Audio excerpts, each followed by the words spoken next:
ಜಗತ್ತಿನ ಅತಿ ದೊಡ್ಡ ಮೇಧಾವಿಗಳೆಲ್ಲ ಒಂದು ಕಾಲದಲ್ಲಿ ಫೇಲ್ಯೂರ್ಸ್ ಅನ್ನೋ ಲೇಬಲ್ನ ಜನ ಅವ್ರಿಗೆ ಕೊಟ್ಟಿದ್ರು. ಉದಾಹರಣೆಗೆ ಆಲ್ಬರ್ಟ್ ಐನ್ಸ್ಟೈನ್ ಬಂದು 4 ವರ್ಷಗಳ ತನಕ ಮಾತಾಡೋಕ್ಕೆ ಆಗ್ತಾ ಇರಲಿಲ್ಲ. ನಂತರ ಅವ್ರ ಬಗ್ಗೆನೂ ಅವರ ಸಾಧನೆ ಬಗ್ಗೆನೂ ಇಡೀ ವಿಶ್ವಕ್ಕೆ ಗೊತ್ತಾಯಿತು. ವಾಲ್ಟ್ ಡಿಸ್ನಿನ ಲ್ಯಾಕ್ಡ್ ಆಫ್ ಇಮ್ಯಾಜಿನೇಷನ್ ಅಂದರೆ ಕಲ್ಪನೆ ಶಕ್ತಿನೇ ಇವ್ರ ಹತ್ರ ಇಲ್ಲ ಅಂತ ಎಷ್ಟೋ ಜನ ತಿರಸ್ಕರಿಸಿದರು. ಇವ್ರು ಯಾರು ಆ ಲೇಬಲ್ಗಳನ್ನ ಒಪ್ಕೊಳ್ಳಿಲ್ಲ. ಜಗತ್ತು ಅವ್ರ ಬಗ್ಗೆ ಇಟ್ಟಿರೋ ಅಭಿಪ್ರಾಯ ತಪ್ಪು ಅಂತ ಅವರು ಜಗತ್ತಿಗೆ ತೋರಿಸಿದ್ರು. ಇದೇ ರೀತಿ ಈ ಹುಡುಗನಿಗೂ ಒಂದು ಲೇಬಲ್ನ ಇಟ್ಟು ಮೂಲೆ ಗುಂಪು ಮಾಡಿದಾಗ ಹುಡುಗ ಇದನ್ನೆಲ್ಲ ದಾಟಿ ಹೇಗೆ ಈ ಪ್ರಪಂಚಕ್ಕೆ ತನ್ನ ಹೆಸರು ತಿಳಿಯೋ ಥರ ಮಾಡ್ದ ಅಂತ ಈ ಕತೆ ಮೂಲಕ ನೋಡೋಣ ಬನ್ನಿ. The letter that changed A life. 1800 ದಶಕದಲ್ಲಿ ಪೋರ್ಟ್ ಯುರೋನ್ ಎಂಬ ಸಿಟಿ ಮಿಚಿಗನ್ ಸ್ಟೇಟಲ್ಲಿರುತ್ತೆ. ಇಲ್ಲಿ ಒಂದು ಪಬ್ಲಿಕ್ ಸ್ಕೂಲ್ ಸಹ ಇರುತ್ತೆ. ಸ್ಕೂಲಿನ ವಾತಾವರಣ ತುಂಬ ನಿಶಬ್ದವಾಗಿ ಶಾಂತವಾಗಿ ಇರುತ್ತೆ. ಇದೇ ಶಾಲೆಯ ಪ್ರೈಮರಿ ಕ್ಲಾಸಲ್ಲಿ ಓದುತ್ತಿರುವ ಒಬ್ಬ ಹುಡುಗನ ತಂದೆ ತಾಯಿಗೆ ಒಬ್ಬ ಶಿಕ್ಷಕಿ ನಿಟ್ಟುಸಿರು ಬಿಟ್ಟು ಒಂದು ಪತ್ರನೂ ಬರೀತಾ ಇರ್ತಾಳೆ. ಈ ಚಿಕ್ಕ 7 ವರ್ಷದ ಹುಡುಗನಿಗೆ ಏನು ನಡೀತಿದೆ ಅಂತ ಗೊತ್ತಿರಲ್ಲ. ಶಾಂತ ರೀತಿಯಲ್ಲಿ ಅದೇ ಟೀಚರ್ನ ಪಕ್ಕದಲ್ಲೇ ನಿಂತಿರ್ತಾನೆ. ಕೊನೆಗೂ ಆ ಪತ್ರ ಶಿಕ್ಷಕಿ ಬರೆದು ಮುಗಿಸಿ ಒಂದು ಎನ್ವೆಲಪ್ ಕವರ್ಗೆ ಹಾಕಿ ಆ ಹುಡುಗನಿಗೆ ಕೊಡ್ತಾ ಈ ಮಾತನ್ನು ಅವಳು ಹೇಳ್ತಾಳೆ. ಏನಂತಂದರೆ, ಈ ಪತ್ರನ ತಗೊಂಡೋಗಿ ನಿಮ್ಮ ತಾಯಿಗೆ ಕೊಡು, ಮತ್ತು ನಾಳೆಯಿಂದ ಶಾಲೆಗೆ ಬರಬೇಡ ನೀನು ಅಂತ. ಈ 7 ವರ್ಷದ ಬಾಲಕನಿಗೆ ಏನೂ ಅರ್ಥ ಆಗಲ್ಲ. ಆ ಒಂದು ಕನ್ಫ್ಯೂಷನಲ್ಲೇ ಮನೆಗೂ ಹೋಗ್ತಾನೆ. ತನ್ನ ತಾಯಿ ಹತ್ರ ಆ ಪತ್ರನ ತಗೊಂಡೋಗಿ ಕೊಡ್ತಾನೆ. ತಾಯಿ ಎನ್ವೆಲಪ್ನ ನಿಧಾನಕ್ಕೆ ಓಪನ್ ಮಾಡ್ತಾಳೆ. ಅದರಲ್ಲಿರೋದನ್ನು ಓದ್ತಾಳೆ. ಅವಳ ಕಣ್ಣು ಕೆಂಪುಗಾಗುತ್ತೆ. ಬಟ್ ತಕ್ಷಣ ಮುಗುಳ್ನಗೆಯಿಂದ ತನ್ನ ಮಗನಿಗೆ ಈ ಥರ ಹೇಳ್ತಾಳೆ, ನಿಮ್ಮ ಟೀಚರ್ ಏನಂತ ಬರೆದಿದ್ದಾರೆ ಗೊತ್ತಾ? ನೀನು ಒಬ್ಬ ತುಂಬ ಬುದ್ಧಿವಂತ ಯುವಕ ಅಂತೆ. ಆ ಸ್ಕೂಲ್ನಲ್ಲಿ ನಿನಗೆ ಶಿಕ್ಷಣ ಕೊಡೋಷ್ಟು ಮೇಧಾವಿಗಳು ಯಾರೂ ಇಲ್ವಂತೆ. ಹಾಗಾಗಿ ನಿಮ್ಮ ಮಗನ್ನ ನೀವೇ ಶಿಕ್ಷಣ ಕೊಡಿ ನಿಮ್ಮ ಮನೆಯಲ್ಲಿ.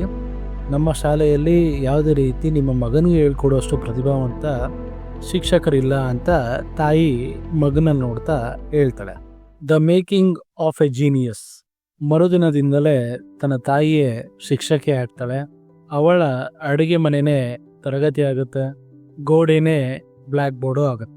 ಅವಳು ಬಂದು ಅವನಿಗೆ ಓದಲು ಹೇಳ್ಕೊಡ್ತಾಳೆ, ಮತ್ತು ಓದೋ ಅಭ್ಯಾಸನ ಪ್ರೀತಿಸಲು ಹೇಳ್ಕೊಡ್ತಾಳೆ.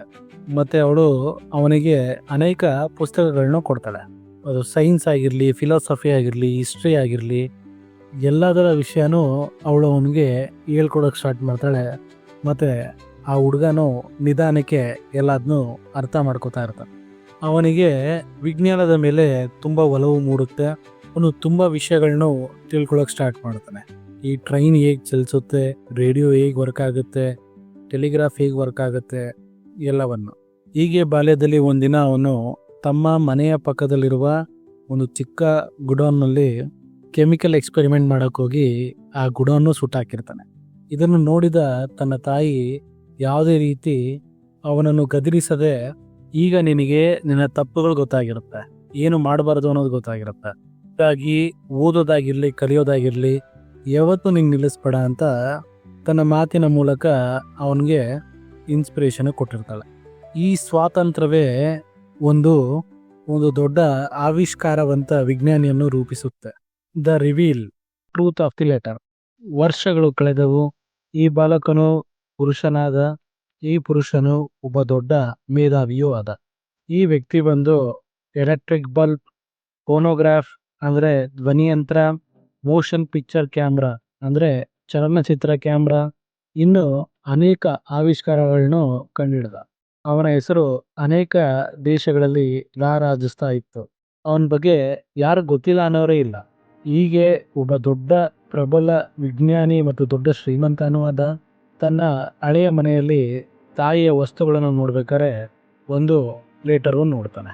ಅವನು ಕುತೂಹಲದಿಂದ ಆ ಲೆಟರ್ನ ಓಪನ್ ಮಾಡ್ತಾನೆ. ಆ ಲೆಟ್ರಲ್ಲಿ ಇದ್ದಿದ್ದನ್ನ ಓದಿದ ತಕ್ಷಣ 1 ನಿಮಿಷ, 1 ಕ್ಷಣ ತುಂಬ ಎಮೋಷನಲ್ಲೂ ಆಗ್ತಾನೆ. ಹೌದು, ಇದೇ ಲೆಟ್ರೇ ತನ್ನ ತಾಯಿಗೆ ಆ ಶಿಕ್ಷಕಿ ಇವನು ಚಿಕ್ಕ ವಯಸ್ಸಲ್ಲಿದ್ದಾಗ ಬರೆದು ಕೊಟ್ಟಿರೋದು. ಆ ಲೆಟ್ರಲ್ಲಿ ಏನಂತ ಬರೆದಿರುತ್ತೆ ಅಂತಂದರೆ, your son is a mentally deficient, he cannot be allowed to attend our school anymore. ಅಂದರೆ ನಿಮ್ಮ ಮಗನು ಮಾನಸಿಕವಾಗಿ ಹಿಂದುಳಿದವನು, ಇನ್ನು ಮುಂದೆ ಶಾಲೆಗೆ ಅವನನ್ನು ಕಳಿಸಬೇಡಿ ಅಂತ ಬರೆದಿರುತ್ತೆ. ಇದನ್ನು ಓದಿದ ಅವನು ತುಂಬ ಎಮೋಷ್ನಲ್ ಆಗಿ ಒಂದು ಕ್ಷಣ ಅಲ್ಲೇ ಕೂರ್ತಾನೆ. ಅವನ ಕಣ್ಣಿಂದ ಹನಿಗಳು ಬರಲು ಪ್ರಾರಂಭಿಸುತ್ತೆ. ನಂತರ ಅವನು ತನ್ನ ತಲೆಯನ್ನು ಎತ್ತಿ ನಗುತ್ತಾ, ಅಮ್ಮ, ನಿನಗೆ ಕೋಟ್ಯಾನುಕೋಟಿ ನಮನ. ನೀನು ಬರೀ ನನಗೆ ವಿಜ್ಞಾನ ಹೇಳ್ಕೊಟ್ಟಿಲ್ಲ, ನನ್ನನ್ನು ನಾನು ಹೇಗೆ ನಂಬಬೇಕು ಅನ್ನೋದನ್ನು ಹೇಳ್ಕೊಟ್ಟಿದ್ಯಾ ಅಂತ ತನ್ನ ಕಣ್ಣಿನ ತುಂಬ ನೀರು ತುಂಬಿಕೊಂಡು ನಗುತ್ತಾ ಇದನ್ನು ತನ್ನ ಮನಸ್ಸಿನಲ್ಲೇ ಹೇಳ್ಕೊತಾನೆ. ಹೌದು, ಆ ಮಾನಸಿಕ ಹಿಂದುಳಿದ ಹುಡುಗನೇ Thomas Alva Edison. Belief is power. ಜಗತ್ತು ನಿಮ್ಮನ್ನ ಹೇಗೆ ಬೇಕಾದ್ರೂ ಲೇಬಲ್ಗಳು ಕೊಡ್ಬೋದು, ಇಲ್ಲ ಕರಿಬೋದು. ನೀನು ವೀಕ್ ಇದೆಯಾ, ಸ್ಲೋ ಇದೆಯಾ, ಇದು ನಿನ್ನ ಕೈಲಾಗಲ್ಲ, ಮಾಡಲ್ಲ ಅಂತ. ಆದರೆ ಇದು ಅವರ ನಂಬಿಕೆ ಮಾತ್ರ, ನಿನ್ನದಲ್ಲ. ನಿಜವಾಗ್ಲೂ ನಂಬಿಕೆ ಯಾವುದು ಗೊತ್ತಾ? ನೀನು ನಿನ್ನ ಮೇಲಿಟ್ಟಿರೋ ನಂಬಿಕೆ. ಒಬ್ಬ ಆ ನಂಬಿಕೆ ತನ್ನಲ್ಲಿ ತಾನು ಇಟ್ಟರೆ that faith can build an empires. ಅಂದರೆ ಆ ನಂಬಿಕೆ ಎಷ್ಟೋ ದೊಡ್ಡ ಸಾಮ್ರಾಜ್ಯವನ್ನು ಕಟ್ಬೋದು. ಅದು ಅಲೆಕ್ಸಾಂಡರ್ ಆಗಿರಲಿ, ಇಲ್ಲ ನೆಪೋಲಿಯನ್ ಬೋನಪಾರ್ಟೆ ಆಗಿರಲಿ. ಈ ಥರದ ನಂಬಿಕೆ ನಿನ್ನ ಮೇಲೆ ನಿಂತರೆ ಯು ಕ್ಯಾನ್ ಅಚೀವ್ ಎನಿಥಿಂಗ್. ಇದೇ ನಂಬಿಕೆನೇ ಸ್ವಾಮಿ ವಿವೇಕಾನಂದಗೂ ಇತ್ತು. ತನ್ನ ಗುರುಗಳಿಗೆ USA ಇಂದ ಪತ್ರವನ್ನು ಬರೀತಾರೆ. ಏನಂತ ಅಂತಂದರೆ, ವಿವೇಕಾನಂದ ಪತ್ರಗಳು ಬರೀತಾರೆ, ಕುರ್ಮಸ್ತಾರಕ ಚರ್ವಣಂ ತ್ರಿಭುವನಂ ಉತ್ಪಾಟಯಾಮೋ ಬಲಾತ್.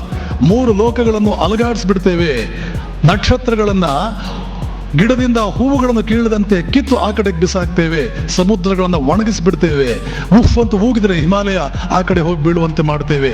ಯಾಕೆ? ನಾವು ರಾಮಕೃಷ್ಣರ ದಾಸರು. ತನ್ನ ಆತ್ಮಬಲದಿಂದ ಏನು ಬೇಕಾದ್ರೂ ಮಾಡ್ತೀವಿ ಅಂತ ಒಂದು ಅಚಲ ಮನಸ್ಥಿತಿಯನ್ನು ಬೆಳೆಸ್ಕೊಂಡಿರ್ತಾರೆ. ತನ್ನ ತಾಯಿ ತನ್ನ ಮಗನ ಮೇಲಿಟ್ಟ ನಂಬಿಕೆ, ಅಂದರೆ ಥಾಮಸ್ ಆಲ್ವಾ ಎಡಿಸನ್ ಮೇಲಿಟ್ಟ ನಂಬಿಕೆ ಮತ್ತು ಅವನ ಮೇಲಿಟ್ಟ ನಂಬಿಕೆನೇ ಇದೆಲ್ಲ ಮಾಡೋಕ್ಕೆ ಸಾಧ್ಯ ಆಗಿದೆ. ಸೊ ಈ ಕತೆ ಮೂಲಕ ಏನು ಕಲಿಬೋದು ಅಂತಂದರೆ, ಪ್ರಪಂಚ ನೀನು ಹೇಗೆ ನೋಡ್ತಾ ಇದೆ, ನೀನು ಹೇಗೆ ನಂಬಿದೆ ಅನ್ನೋದಕ್ಕಿಂತ ನಿನ್ನನ್ನು ನೀನು ಹೇಗೆ ನೋಡ್ತಾ ಇದೆಯಾ, ನಿನ್ನನ್ನು ನೀನು ಎಷ್ಟು ನಂಬ್ತೀಯ ಅನ್ನೋದು ತುಂಬ ಮುಖ್ಯವಾಗುತ್ತೆ. ಆಚೆ ಇರುವ ಬೆಳಕಿಗಿಂತ ನಿನ್ನೊಳಗಿರುವ ಕಿಚ್ಚು ಮಾತ್ರನೇ ನಿನ್ನನ್ನು ಬೆಳಗ್ಸೋಕ್ಕೆ ಸಾಧ್ಯ. ಈ ವಿಡಿಯೋ ನಿಮಗೆ ಇಷ್ಟ ಆಗಿದರೆ ಲೈಕ್ ಮಾಡಿ, ಶೇರ್ ಮಾಡಿ ಮತ್ತು ಸಬ್ಸ್ಕ್ರೈಬ್ ಮಾಡಿ. ಮತ್ತು ನಿಮ್ಮ ಅಭಿಪ್ರಾಯವನ್ನು ಕಮೆಂಟ್ ಮೂಲಕ ತಿಳಿಸಿ. Thank you so much.